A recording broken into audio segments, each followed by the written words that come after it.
Quiero compartir con usted mi opinión. Por años o por meses, por décadas, hemos venido cuestionando mucho a la Corte Suprema de Justicia y al Poder Judicial en relación a la lentitud de sus decisiones, que la justicia no es pronta y cumplida.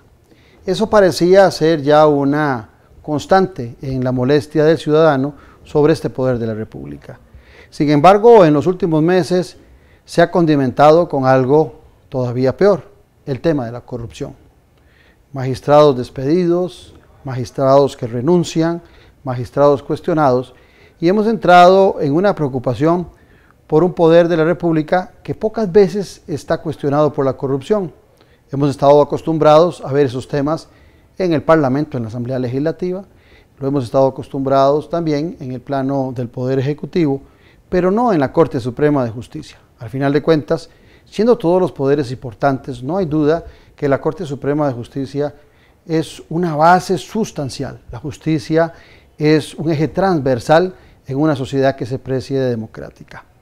Y dentro del marco de nuestra democracia, la discusión de lo que debe acontecer alrededor de la escogencia de los magistrados que integren la Corte Suprema es determinante. Pero es determinante no porque tenga una vida política, no porque tenga un pensamiento ideológico, no porque haya ejercido alguna función pública determinada. No, es determinante en su hoja de vida, sus valores éticos y morales y el conocimiento de la ley para que las decisiones que tome se sustenten en eso y no en visiones partidistas que terminan politiqueando la función de un magistrado en la Corte Suprema de Justicia. Soy Claudio Alpizar y esta fue mi opinión.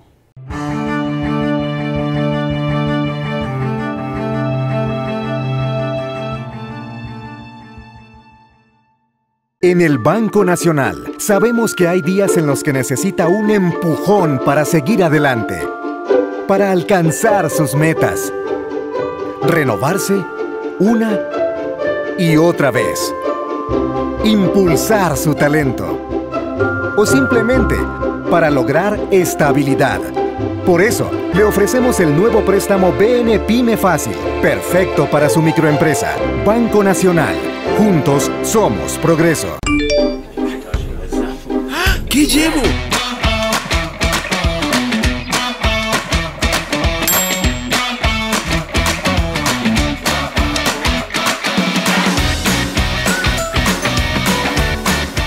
Hacé la diferencia. Elegí comer frutas, vegetales y tomar agua.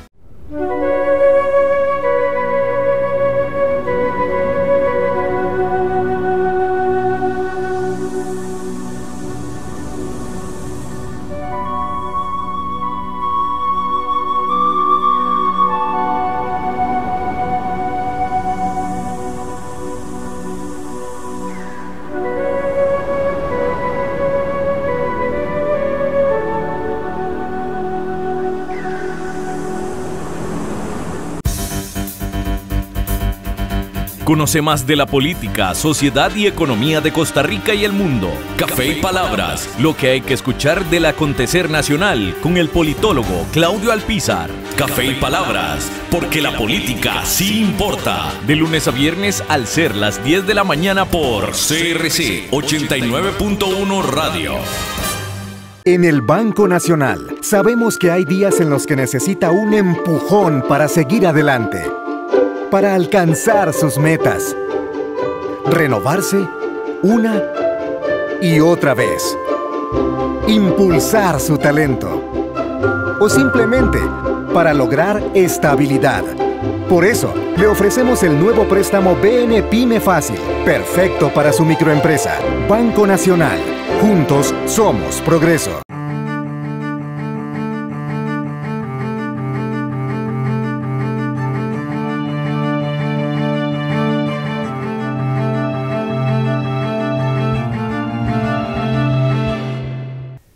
El Poder Judicial hoy por hoy es todo un tema y todos los costarricenses, o su gran mayoría, están involucrados en saber hacia dónde va nuestro Poder Judicial. Para eso hemos invitado a dos reconocidos juristas, uno en el campo privado y otro desde el vientre de la Corte Suprema de Justicia. Me refiero primero a don Fernando Cruz Castro y a don Manrique Jiménez Mesa. A ambos Buenas noches y gracias por estar aquí. Gracias a ustedes. Con mucho gusto. ¿Les parece si brindamos por nosotros, por el televidente Claro y sobre sí. todo por Costa Rica? Claro que sí. Salud. Por el futuro del Poder Judicial. Eso del futuro me gustaría que lo desarrolláramos durante el programa. Pero veamos. Don Fernando, usted conoce el monstruo por dentro.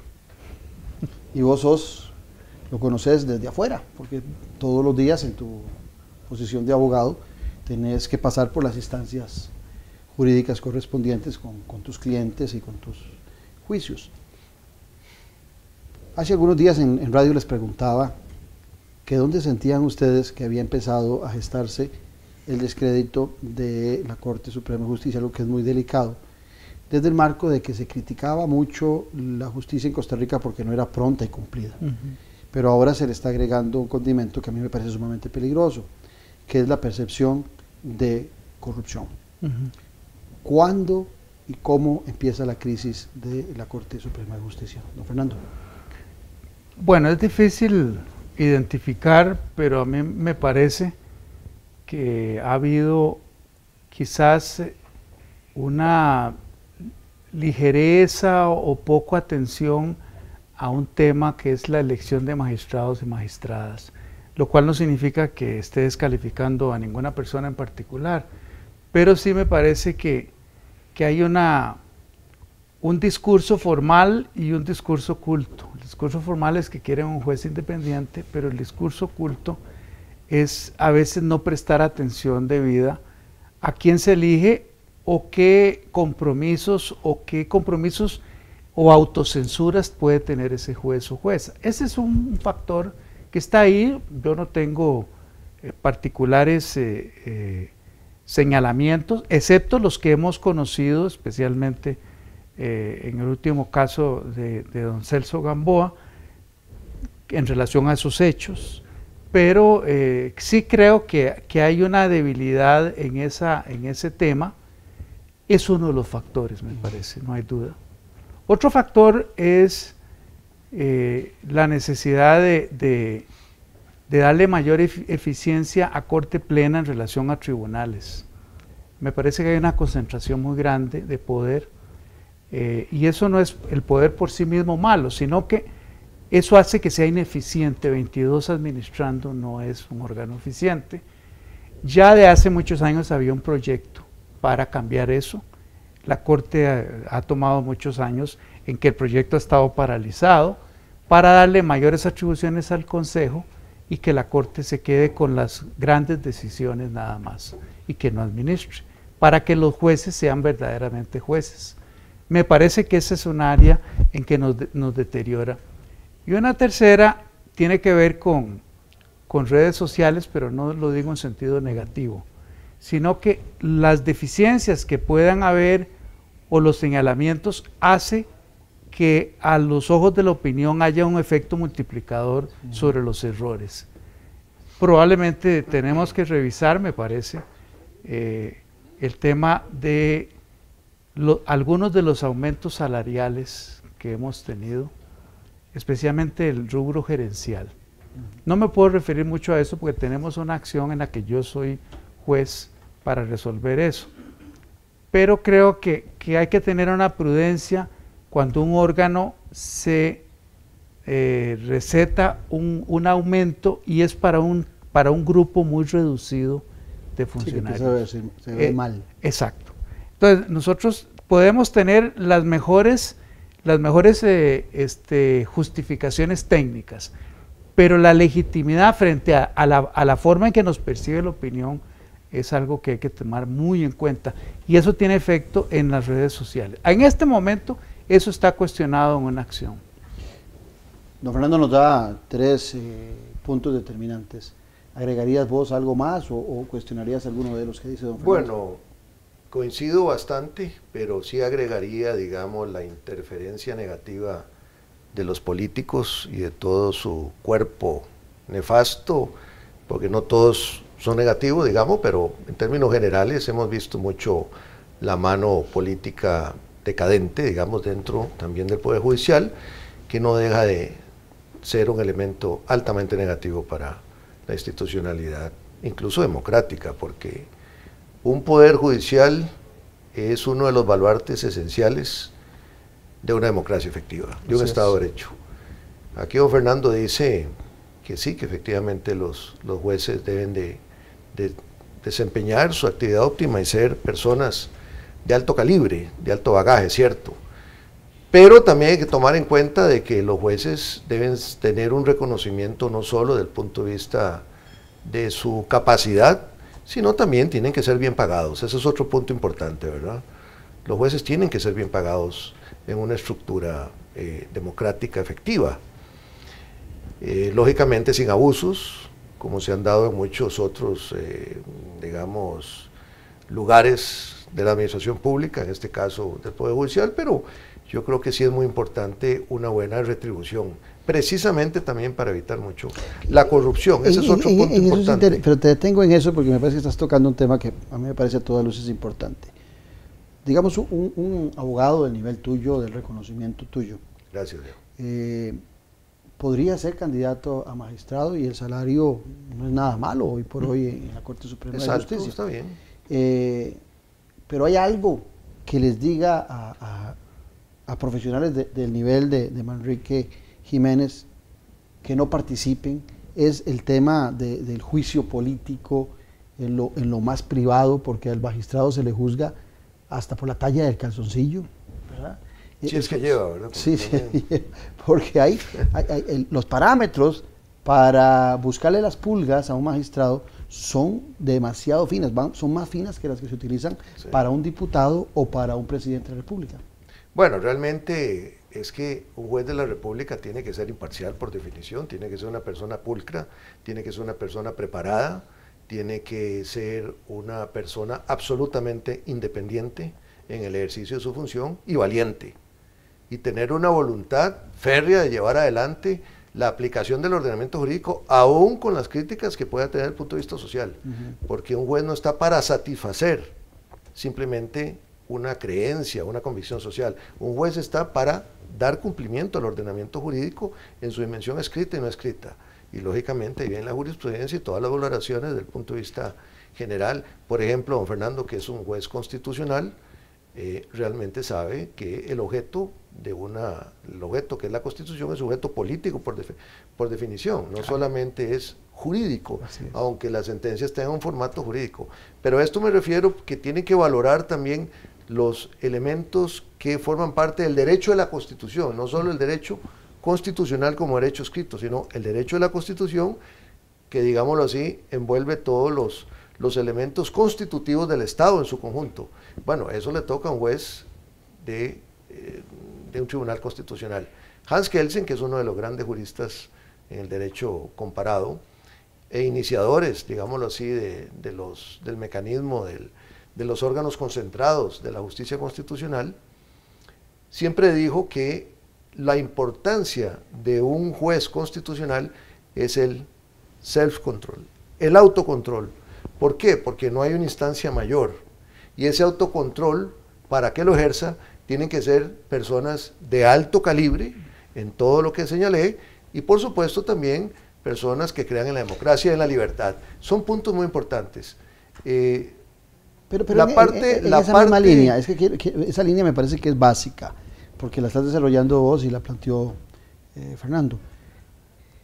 Veamos.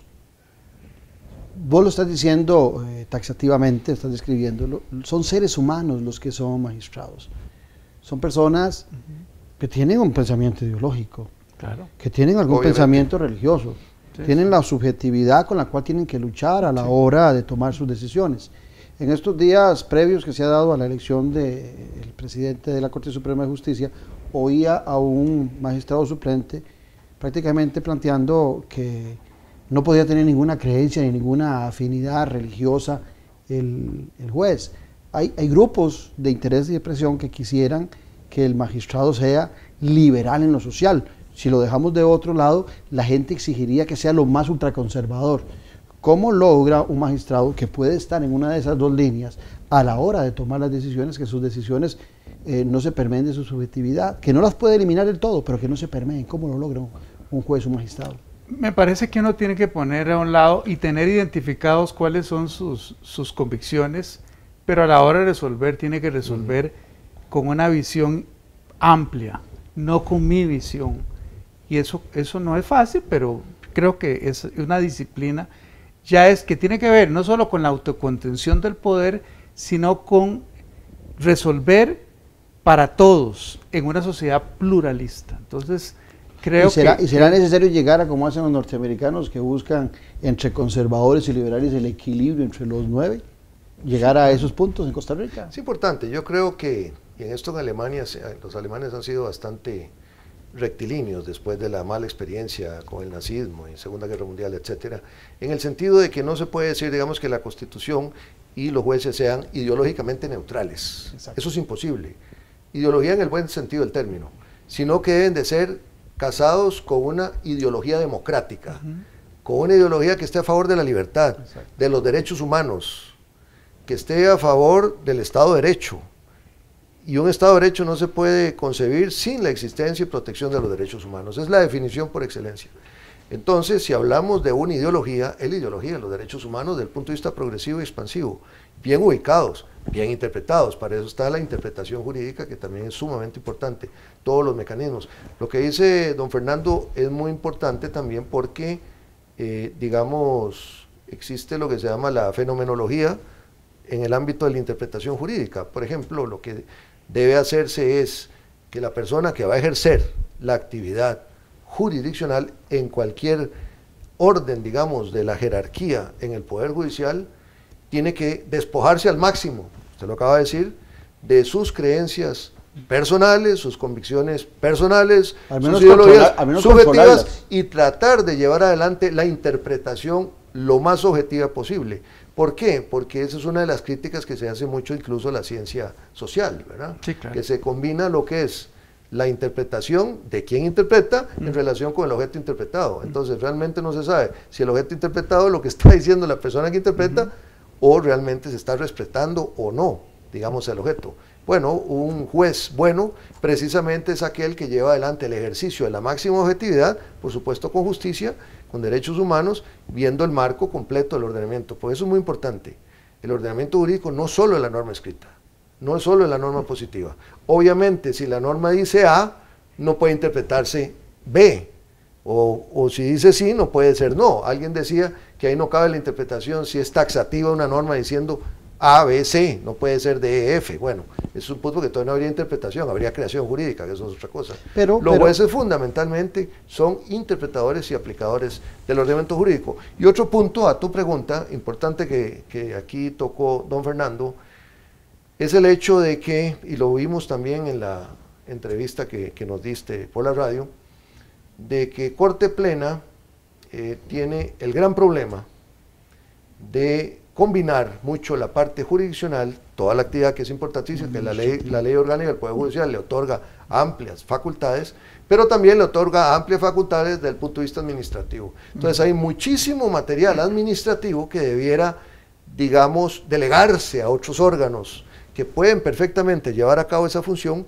y los señores jueces de la Corte Plena, que es el máximo órgano colegiado desde el punto de vista judicial en nuestro país, pues que lleven a cabo fundamentalmente la función jurisdiccional, sin perjuicio de algunos factores importantes, de gran trascendencia desde el punto de vista administrativo. Usted lo acaba de decir muy bien, a mí me parece que eso es un punto que se ha venido insistiendo hace mucho tiempo. Yo fui magistrado suplente de la Sala Constitucional, también conozco cómo es la Corte por dentro, y me he dado cuenta que realmente es una pérdida de tiempo, muchas veces lo que son las sesiones de Corte Plena. Los magistrados suplentes que tocaba Enrique, entre magistrados suplentes y magistrados propietarios, que son 40 o más.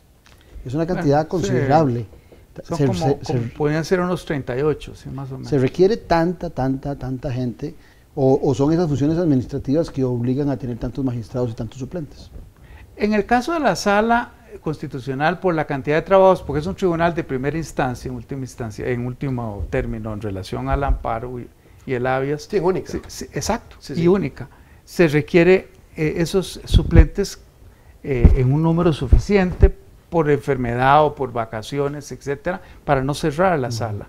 En el caso de las salas de casación, en las otras materias, sí se requieren los suplentes porque hay muchas razones pero son en materia jurisdiccional. Lo que pasa es que sí, está supliéndolo en la vacante jurisdiccional temporalmente, tiene que ir a Corte Plena, que es el órgano administrativo del sistema judicial. Y hay un punto muy importante con los magistrados suplentes, que ha habido una discusión. Últimamente se ha dicho que ojalá todos son jueces, yo no estoy de acuerdo.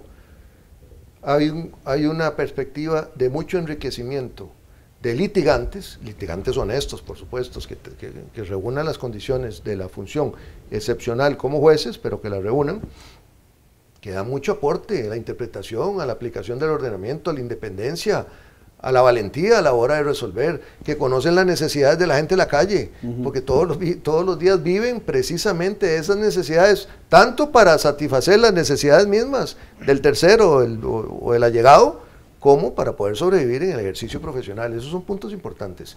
Ahora, también hay jueces que pueden y deben ser magistrados suplentes, yo no le veo ningún problema, en tanto no se sientan sometidos, digámoslo así, comprometidos al Poder Judicial antes de una sentencia valiente, incluso si hay que llegar a condenar al mismo Poder Judicial.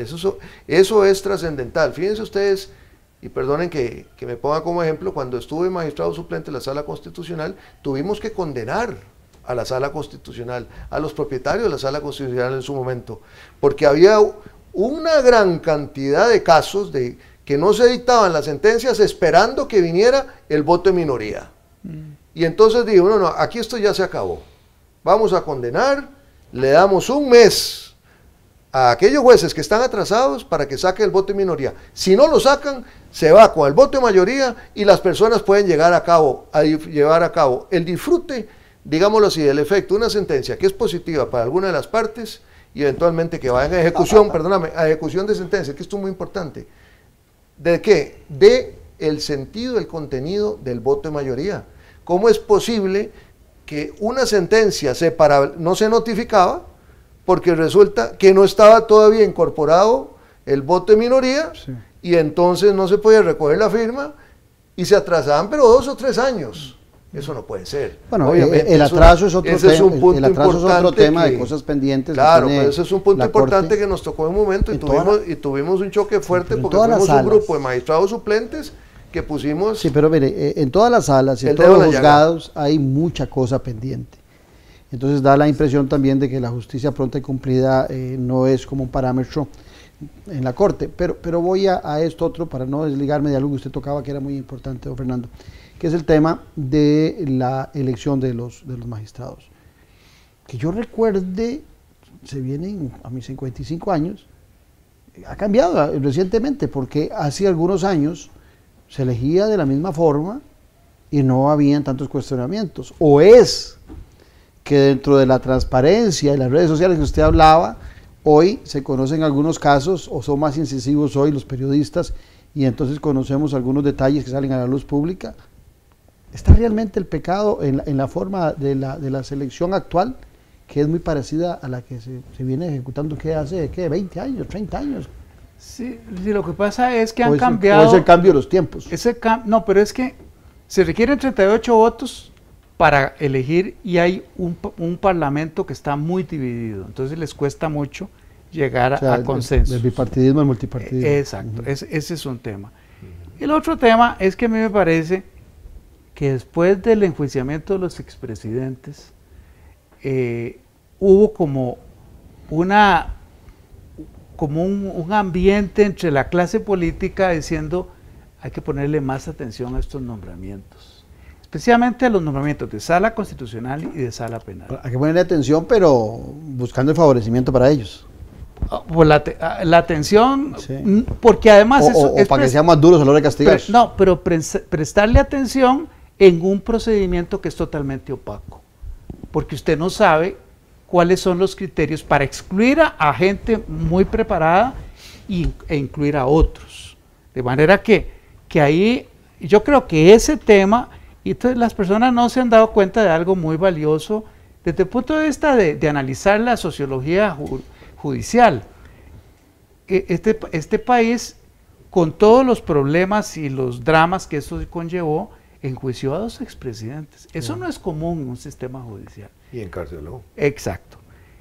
Con el drama que eso tiene. No estoy destacándolo como una cosa, pero el pueblo de Costa Rica tiene que entender que eso es una manifestación de una independencia de un poder judicial con sus más y sus menos, posibles errores, no lo sé, pero claro, eso es terrible para cualquiera que esté en política, porque desde el momento que usted es señalado como sospechoso y lo enjuician, ya la opinión pública prácticamente lo condena. Pero aquí hablamos de política con P mayúscula, entonces lo que usted me está diciendo, si yo lo interpreto bien, es que la elección siempre ha sido política, siempre han sido los diputados y siempre pertenecen a algún partido político. El problema es que se politiqueó, en el sentido de buscar... Sí, la gradería eso también pasó al Poder Judicial, desgraciadamente. Bueno, pero y en ese mismo marco, Con el ¿es correcto que sean los magistrados quienes escogen a los suplentes? A mí nunca me ha parecido. No debería ser también, Parlamento. cuando el Parlamento los avala, pero ustedes los No, a mí recomiendan. me parece que el Parlamento debiera escoger también los suplentes. ¿Vos qué opinas? Sí. Siempre y cuando no exista alguna reforma constitucional que cambie, digámoslo así, la estructura de nombramiento en general. O sea, propietarios y suplentes ejercen una función de primer orden y obviamente tienen que estar en la misma tesitura de nombramiento, a mi modo de entender, ¿verdad? Ahora, yo repito esto que voy a decir ahorita, cambiando lo que dice la Constitución. Sí, con mucha frecuencia, porque muchos televidentes y muchos ciudadanos costarricenses piensan que prácticamente a un magistrado hay que sacarlo de un lugar bien ultra secreto, que tiene que ser casi como con las piecitas bien definidas. No, un magistrado sale de la sociedad y esa sociedad es la que produce las personas que se requieren para todos los puestos políticos y tiene lo que decíamos antes, sus subjetividades, sus pensamientos.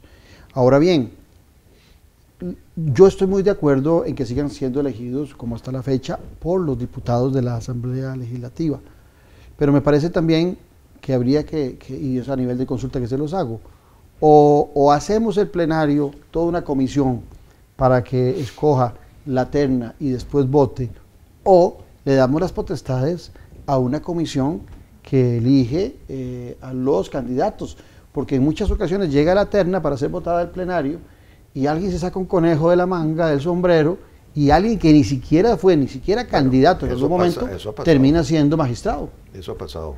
Quería referirme a un punto que dice don Fernando, lo de los expresidentes de la República. Es cierto, ahí se agudizó, digamos así, la influencia, la necesidad de la sobrevivencia de los políticos, de ver cómo tienen digamos una influencia determinante, sobre todo en dos salas, ya lo dijo don Fernando.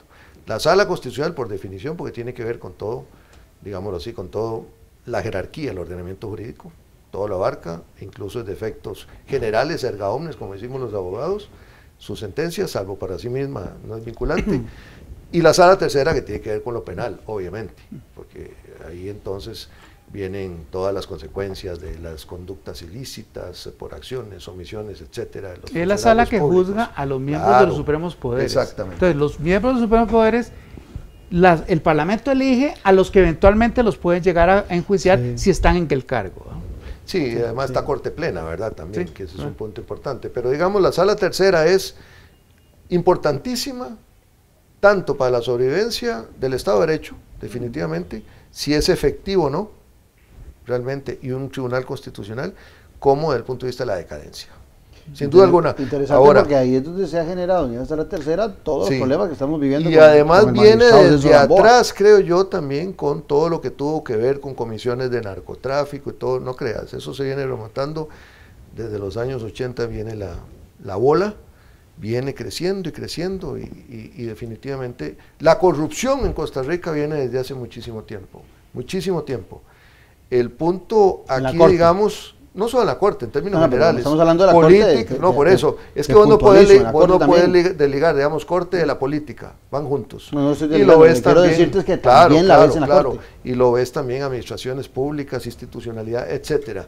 Pero aquí el punto, creo yo, trascendental es que nuestra Constitución política, a pesar de sus, digamos, de la necesidad de llevar a cabo ciertas reformas parciales en la organización y en la actividad, desde el punto de vista del Estado de Derecho, que es muy importante, ha tenido capacidad de sobrevivencia. Ha dado los instrumentos necesarios para que el sistema siga adelante. Y siga adelante, digámoslo así, desde la perspectiva de la democracia con respeto a los derechos humanos y a las libertades. Eso es importante. La constitución política nuestra es una constitución que combina la dimensión social con la dimensión liberal. Es una constitución que no podemos decir que sea neutral desde el punto de vista ideológico, es pro democracia, incluso si nos vamos al preámbulo, ya se exalta el valor de la democracia desde el principio, que el preámbulo en una constitución no es una norma en sentido estricto positiva, pero es una guía, digámoslo así, valorativa de llevar acá, cuando se lleva a cabo la interpretación jurídica, pues entonces hay un valor ahí incluido como una especie de objetivo que deben de tener las normas en favor de la democracia misma. Entonces todo eso hay que valorarlo. Realmente nuestra Constitución ha sido fuerte, no es como que dicen que por ser vieja hay que cambiarla, no, al contrario, por ser vieja es buena.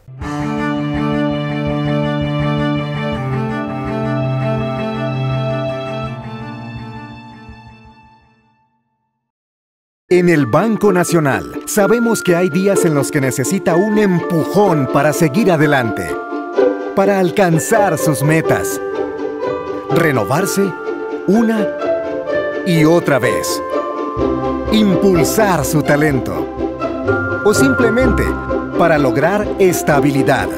Por eso, le ofrecemos el nuevo préstamo BN Pyme Fácil, perfecto para su microempresa. Banco Nacional. Juntos somos progreso. ¿Qué llevo?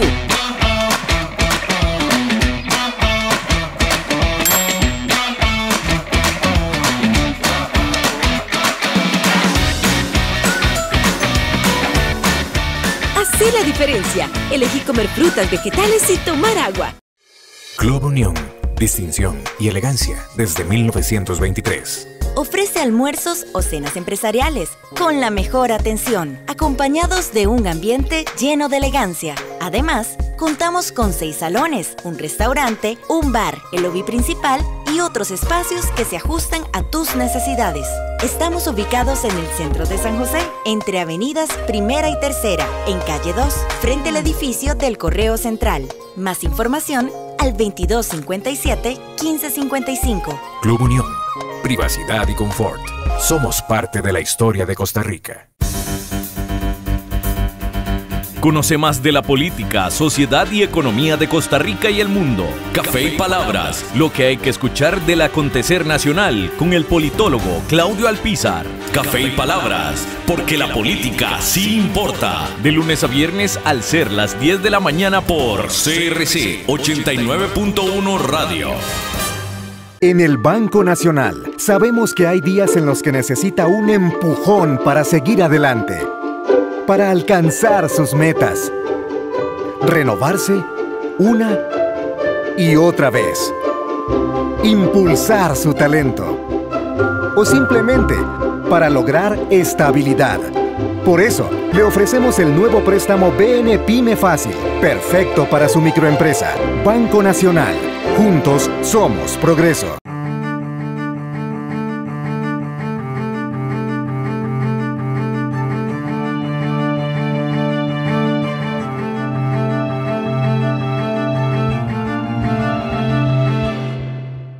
Don Fernando, alguna gente cuando se dio el caso, esta última votación para un castigo de una fiscal ahí, fiscal general ahí, y de 3 magistrados y una suplente, la votación, cuando se dio la primera votación 12-10, hubo mucha crítica y la gente prefirió ver el vaso medio vacío en lugar de medio lleno. Yo recuerdo que cuando se dio eso, la satisfacción mía era que al menos habían 12, o sea, una mayoría, que estaban totalmente de acuerdo en que se requería un castigo para los compañeros, lo cual le daba a uno la tranquilidad de que en esa familia de la constancia de verse y del síndrome de Estocolmo que se puede generar alrededor de que comparten tanto los magistrados, algunas decisiones se podían tomar dentro del marco de los amigotes, pero no, parece que en este caso, desde mi perspectiva, la decisión fue oportuna y hoy hay algunos de esos que han renunciado o se han pensionado. Al final de cuentas el resultado está ahí, pero la pregunta viene por este lado. Lograr el nivel de confianza y el nivel de prestigio de la Corte Suprema de Justicia a nivel internacional y a nivel nacional de nuestra Corte no es tarea fácil, es una tarea centenaria, ¿verdad? Pero recuperar la credibilidad va a ser una tarea complicada. Hay que elegir varios magistrados, pudiera ser que la calidad de los que lleguen sea importante, que lo se haga en la Asamblea Legislativa, pero hay alguna otra tarea en la cual la Corte Suprema de Justicia debería enfocarse a ponerle velocidad para retomar el aprecio ciudadano. Bueno, claro, hay varias reformas que están haciendo fila desde hace 4 o 5 meses a propósito de una serie de comisiones.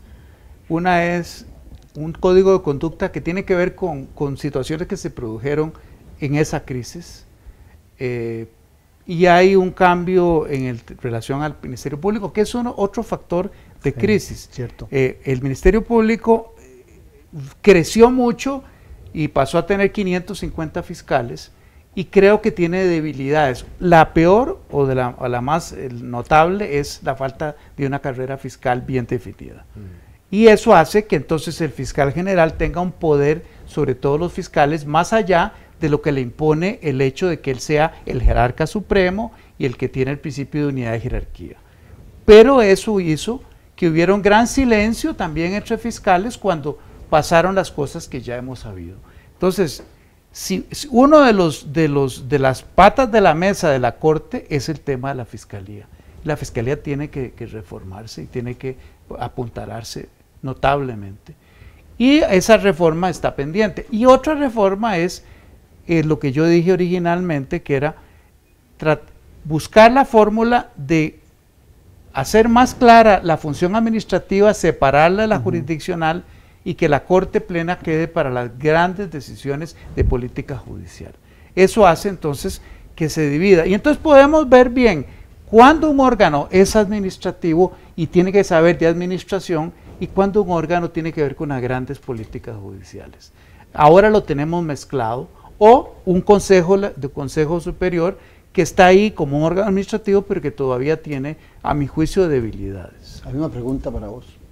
No, estoy totalmente de acuerdo con lo de la Fiscalía. Hay que hacer un replanteamiento sustancial. No obstante, hay que darle todo el apoyo necesario, económico, infraestructural, para que lleve adelante toda su gestión tan importante en la defensa de los valores y de los fines democráticos. Desde el punto de vista de infraestructura, lo que tiene es una casita de 2 plantas, que no me parece como...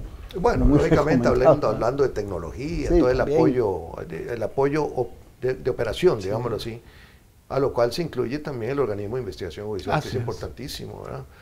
Y por supuesto el Consejo Superior de Justicia tiene sus falencias, sin duda alguna, y el Tribunal de Inspección Judicial y los auxiliares de la Inspección Judicial también hay que darles más apoyo para que ejerzan sus funciones conforme lo está indicando la Ley Orgánica del Poder Judicial, ¿verdad? Claro.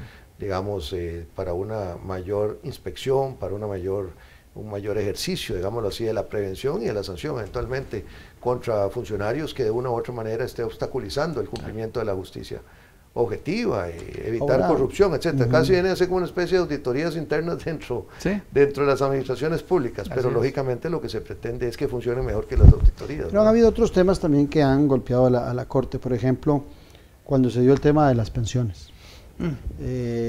Inclusive cuando no se entregaban los cuerpos en la morgue, el sindicato de la Corte defendiendo algunos privilegios, se juzga mucho a los magistrados por las altas pensiones, y ahora que de los cuestionados, de los castigados, el plan B de ambos fue irse con una jugosa pensión, y entonces el ciudadano empieza también a sentir de que muchos de sus impuestos, a pesar de que un día de estos oía yo en la Corte decir, cuando pedían un recorte del presupuesto, decir que el presupuesto de la Corte, que la Corte es un poder independiente y que la Corte decide en dónde corte y no corte, que no tiene nada que ver con el tema del déficit fiscal, pero al final de cuentas, cuando el dinero viene, sí le preocupa que haya más ingresos. Entonces, ¿cómo hacer también que los recursos en un poder tan cuestionado, porque se dice que parten de de dotarse de beneficios que en muchos otros poderes del Estado, los otros 2 poderes del Estado no se dan, y que en la Corte sí se dan? También están esos otros temas, no es solo el tema recientemente estallado alrededor del castigo de los magistrados.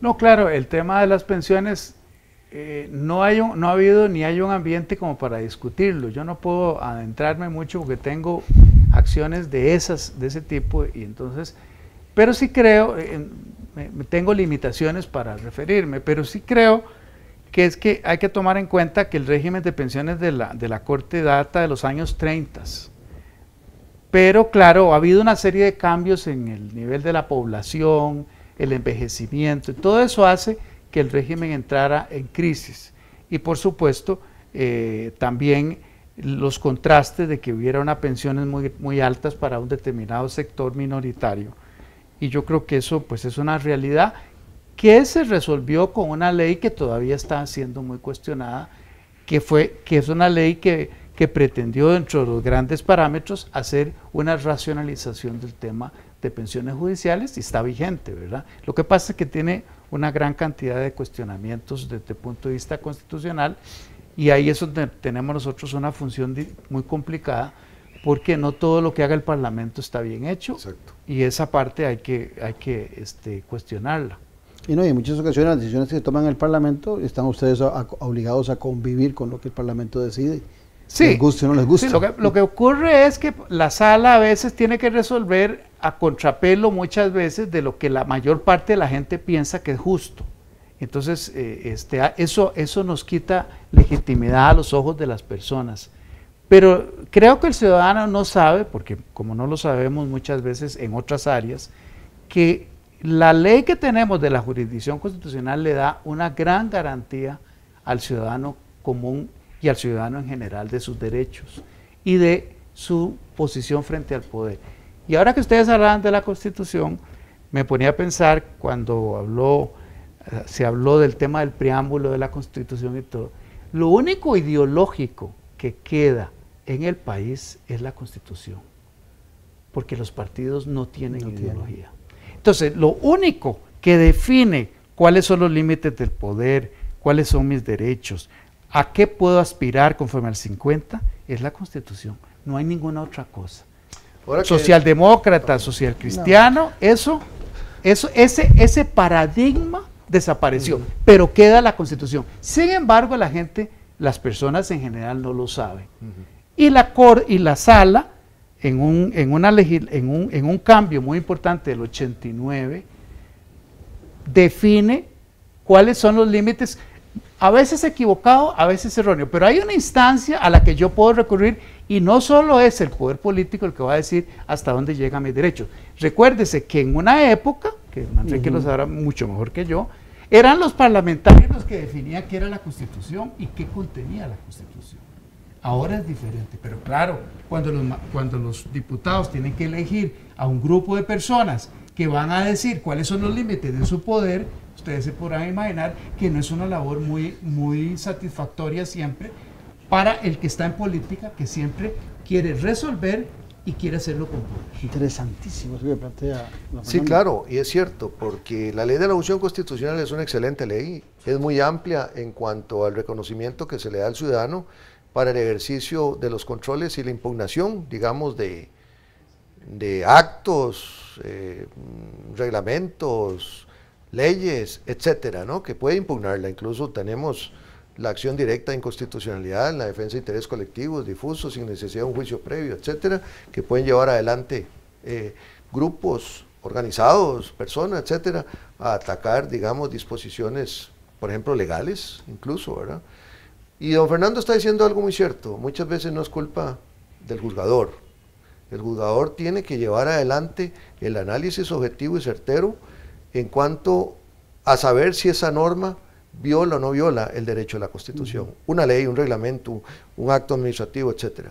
Pero aquí es importante señalar, el legislador comete muchos errores, y al cometer muchos errores deja abierta la senda para las impugnaciones. Yo que litigo, y litigo también en el campo de la jurisdicción constitucional, entonces me doy cuenta muchas veces que el legislador comete errores, y errores grandes.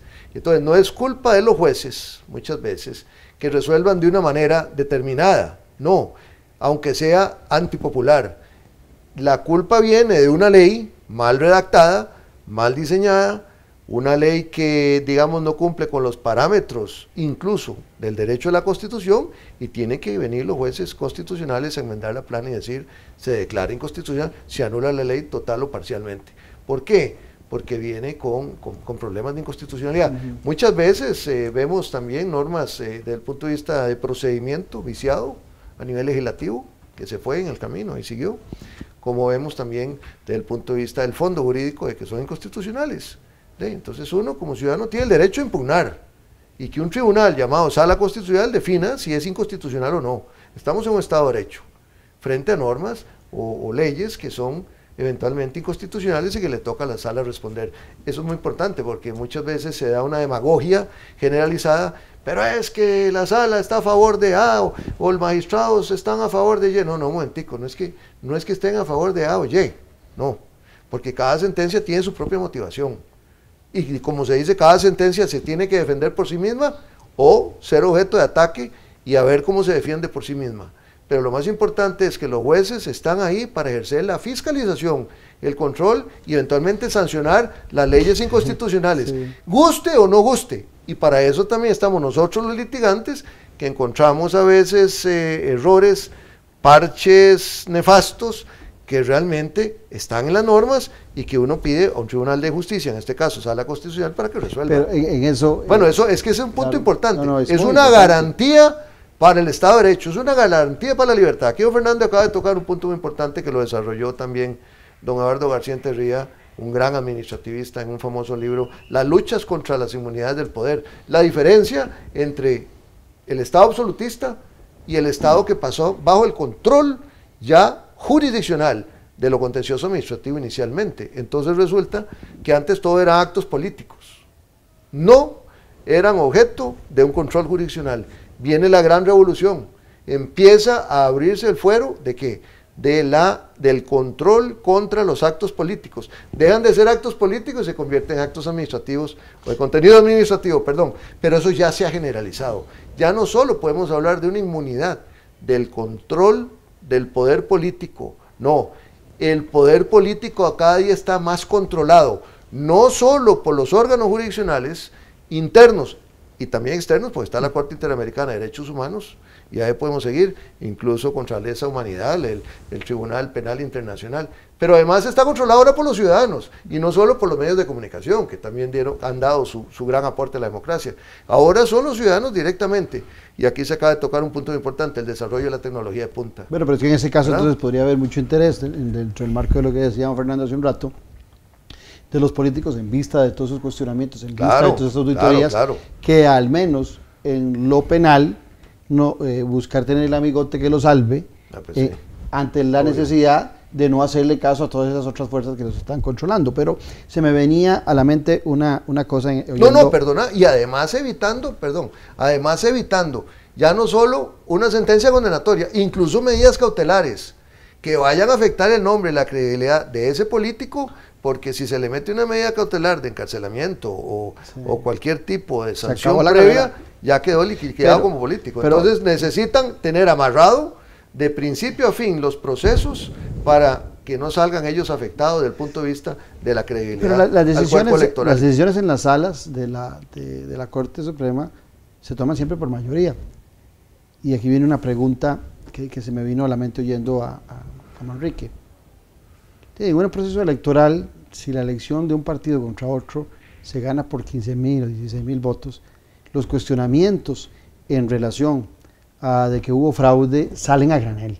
Pero cuando un partido le mete una ventaja sustancial al otro, como que mata cualquier posibilidad de esas dudas. Sí. Pero igual pasa en las decisiones de ustedes. Si la decisión queda 3-2 o 4-3, ¿verdad?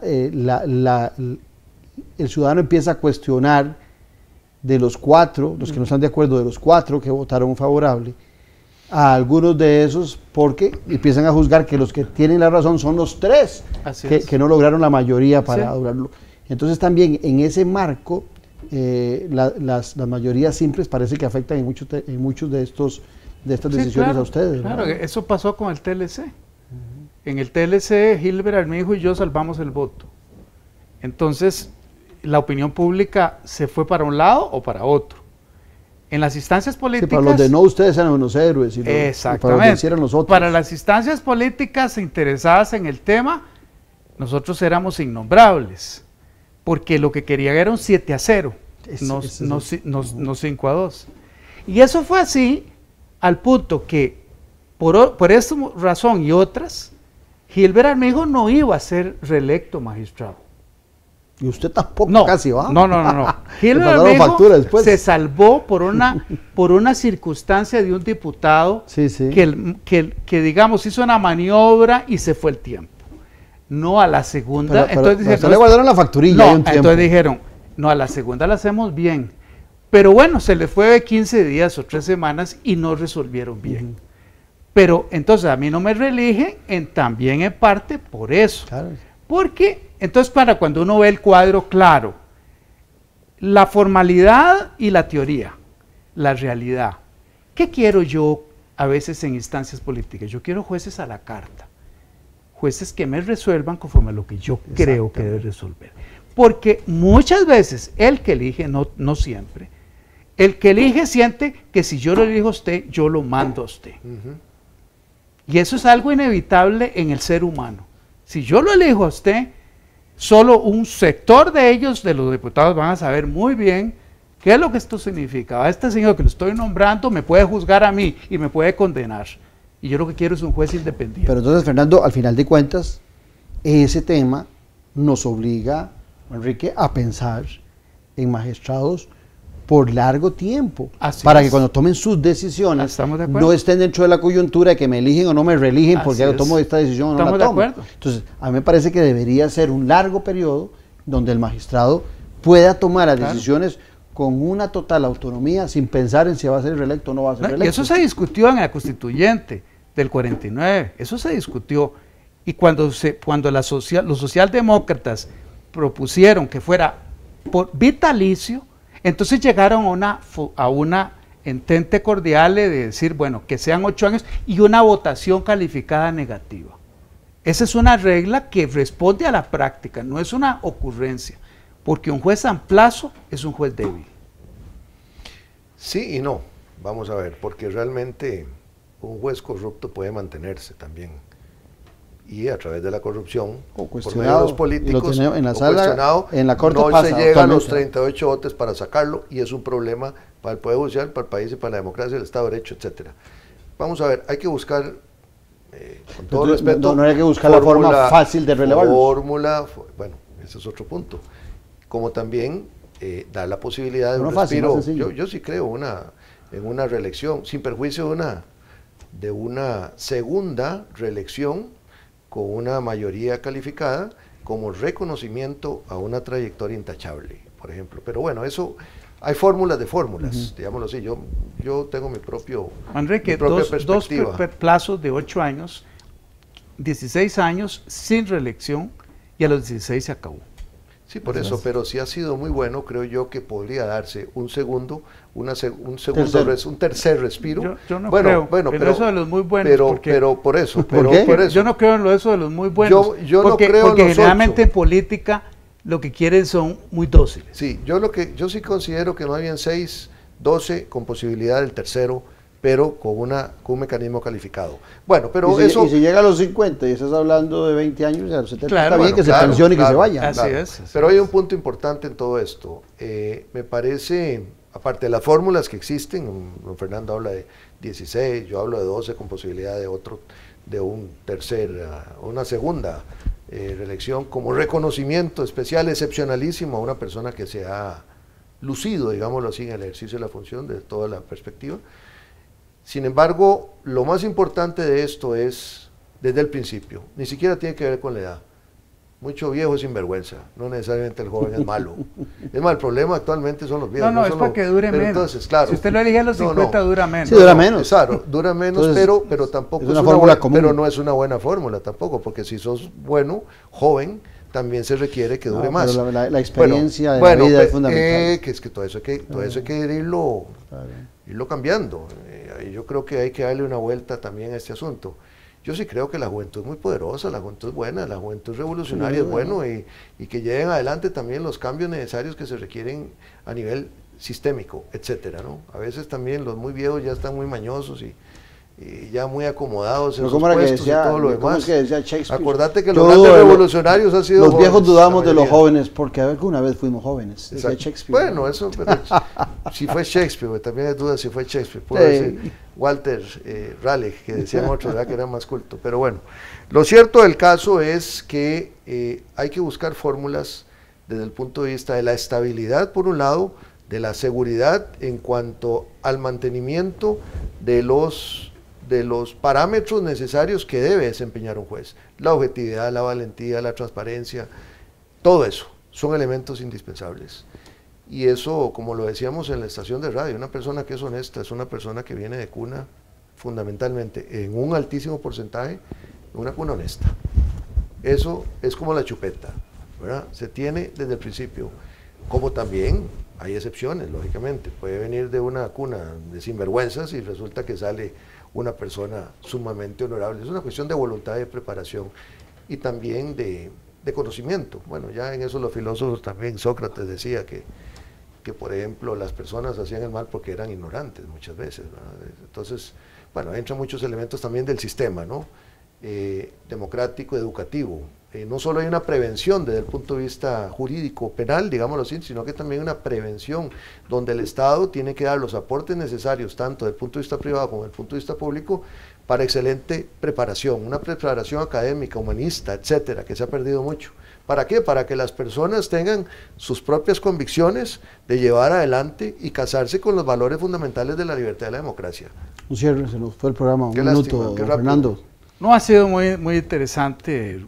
Pero usted que va a estar ahí adentro, usted que está en dirección, en un puesto de dirección en la Corte Suprema de Justicia, ¿cuál es su perspectiva a futuro? ¿Positiva? Yo tengo una visión muy optimista.